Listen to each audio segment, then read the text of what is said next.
have a unique position as any of the people that we've spoken to, because you know Prince Andrew, you know Ghislaine Maxwell, who is Jeffrey Epstein's girlfriend, and you met and knew Jeffrey Epstein. So tell us first about Jeffrey Epstein, what he was like, how you first met him, and what you made of him.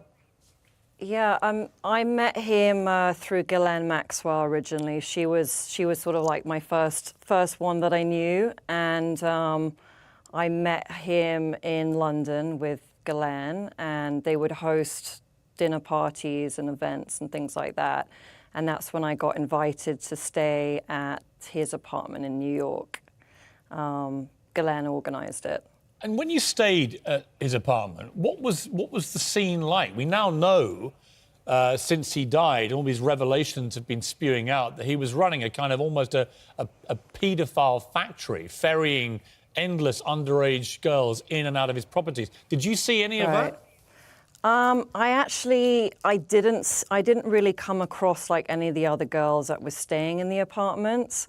I did feel very uncomfortable though staying there. Like at the time, I kind of cut my trip short, and I felt like I was being watched, like there were cameras that were hidden cameras, and I left, I think, after about 10 days or so. I went and moved in with a friend of mine. Did you stay at the house where Prince Andrew went to stay with Jeffrey Epstein for that 4-day trip to explain to him why he needed to break off their friendship? Was that the property you stayed at?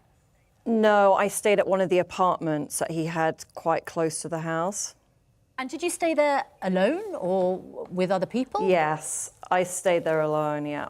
And what was the reason that you were invited out there to stay there? Do you know? Do you think it was a nefarious reason? No, I was modelling in New York at the time, and so Ghislaine had offered, she said, you know, Jeffrey has a couple of apartments, like if you need somewhere to stay, like let me know, and I did. And you feel even in that apartment that you were being watched, there were secret cameras and you felt under surveillance? I felt like it. At the time, before I knew anything that's come out in the press recently, I felt that, yeah. Did you know other young models, other young women who were caught up in Epstein's web? Do I know any of the other ones? Yeah. I know Anushka DiGiorgio. And what was her experience? I don't really know. She hasn't kind of gone fully about it, but I know she was filming for NBC in September. She actually went to the island. I never went to the island. Did you feel at any stage that you were being targeted or that you could get embroiled? I did. You know, I've kind of like never been one of those girls. I don't like going to those kind of dinners where there's like 10 models invited, and you know, it's like the kind of character Jeffrey is. You see that a lot, though. It's not just Jeffrey Epstein. You know, you go to any of these sort of glamorous places, and you have, you know, the guy with the men. You know, there's many girls either staying on his yacht or flying on his plane. It's something that is not.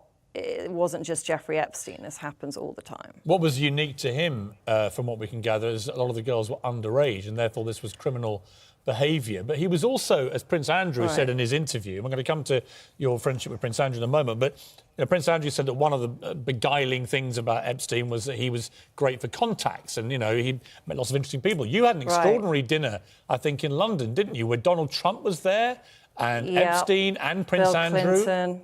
And Bill Clinton. Bill Clinton as well. So the small dinner party, and you're sitting there with all these extraordinary people. You know, I was very young and very impressionable, and, you know, Jeffrey was a very charismatic man. You know, he would walk into a room and people would take notice.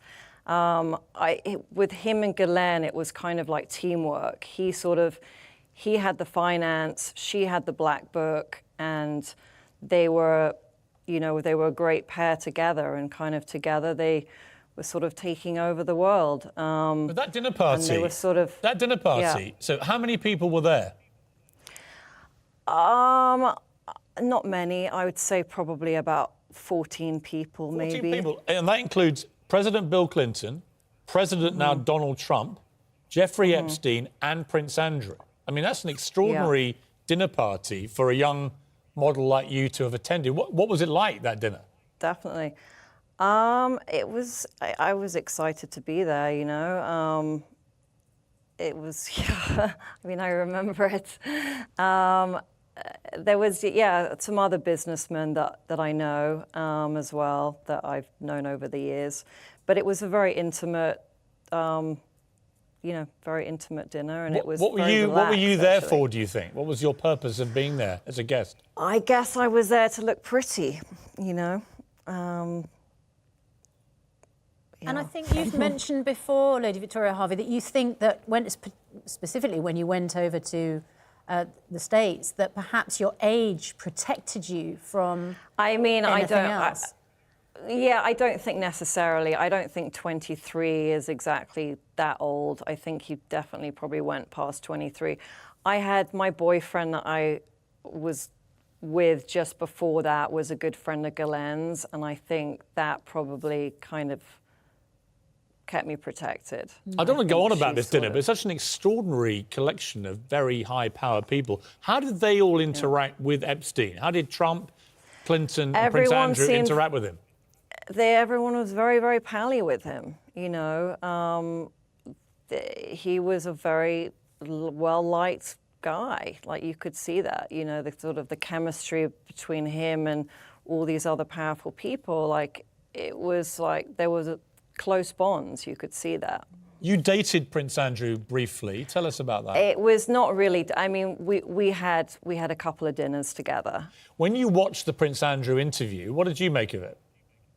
I mean, I watched it and I thought, well, first of all, there is no way, if he is guilty, that he would go onto television and do an interview like that. There's no way. After Epstein had been convicted of paedophilia, of soliciting a 14-year-old girl for sex, after that had happened, Prince Andrew then goes to his home in New York for 4 days, is seen partying, lots of girls coming and going. He's seen walking around Central Park, and his explanation is it was convenient, as if there aren't enough five-star hotels in New York where you could stay. Princess Diana always stayed at the Carlisle, for example. I mean, and no you reason moved why you out of couldn't one have of the done properties because you felt uncomfortable.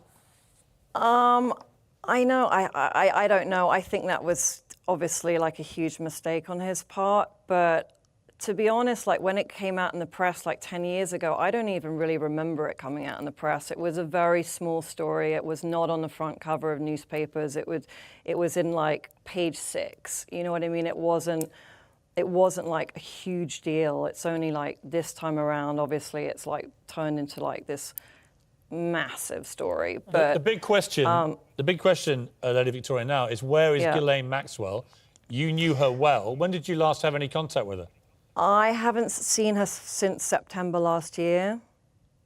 I don't think no one's gonna find her. Where do you think she's gone? She's gone far away. I don't. Do you know that? I mean, it's obvious, you know. Ghislaine's a bit like a James Bond character. Like she, you know, she's quite a unique person. And I just don't believe that anyone is going to find her. I mean, she might be, in that sense, unique, but she's also somebody who is accused of very serious crimes, of aiding and abetting and procuring young girls, underage girls, to be sexually abused, and in fact is accused herself of taking part in some of the abuse. So this is not a light matter. This is a woman potentially who has all the answers to all the unanswered questions. Right. But I mean, I've known her for a long time, and when I read all those things about her, like I'm kind of still in disbelief. Like I cannot believe actually that is the person that I've known for 20 years. Like it doesn't make sense to me. Like I met her briefly. I met her briefly at a book launch in New York in I think it was 2013 or something. And she's very charming. You know, I didn't know all this backstory then. I had a chat with her about her father, Robert Maxwell, used to be the owner of the Daily Mirror, which, of course, I'd been the editor of for many years. So we had that little connection we talked about. Right. She worked the room. She was clearly a socialite in Manhattan, leading that kind of life. But now, what we know about her now is so serious. And, of course, Prince Andrew's entire future, frankly, may rest on her. If she does come to justice and does start talking. But you think we'll never see her again? I don't think we're ever going to see her again. I think it's going to be a bit like Robert Maxwell continued. I think she will continue that family mystery. When you last spoke to her, did you talk about Epstein at all? No, we didn't discuss that. We were at a friend's baby shower. So she's never really kind of got into it, to be honest. And I've never really asked her in detail about it. And finally, Lady Victoria, when you discovered, mainly actually just before he died and then afterwards, when all these women came out, all telling a similar story of underage abuse and targeting and trafficking and so on, what did you feel about what had emerged? Yeah, I mean, I was completely shocked, you know. I was so shocked because I had no idea. I really had no idea. And, you know, the more I was reading about it, the more I was like, wow, I was actually in one of these apartments and that I saw all of it, but I saw it, but I didn't see it, you know. What do you mean you saw it, but you didn't see it? Well, I was there, like I was at the dinners and I saw things, but I didn't see the truth. Like I had no idea what was really going on. But I think, to be honest, the word sex trafficking, that's a very strong word, and I don't think that is a correct word to use for this. You know, when you think of sex trafficking, you think of a 12-year-old that's been kidnapped, that's chained, you know, in a cage. This is not the same thing. These girls are living the high You life. might not think of it like that, Yeah, but come on. unfortunately, Let's be honest. that's how it is. Epstein was convicted of procuring a 14-year-old girl for sex. That's trafficking. That's yeah. This is when they're underage. It is trafficking. It's not some not light consensual. thing. They are being trafficked. These girls, and literally, it was like being described as being like a railway station, in and out all the time. And there are many of them underage. That was his thing, and that makes him a very dangerous serial paedophile who was trafficking them. And Ghislaine Maxwell, Has your friend of 20 questions to years, answer. is the woman accused of actually procuring a lot of these underage girls for him to sate his criminal lust on. Yeah, no, it's extraordinary that this is the case. It's a wild story. Lady Victoria Hervey, we appreciate you joining us. Thank you very much indeed.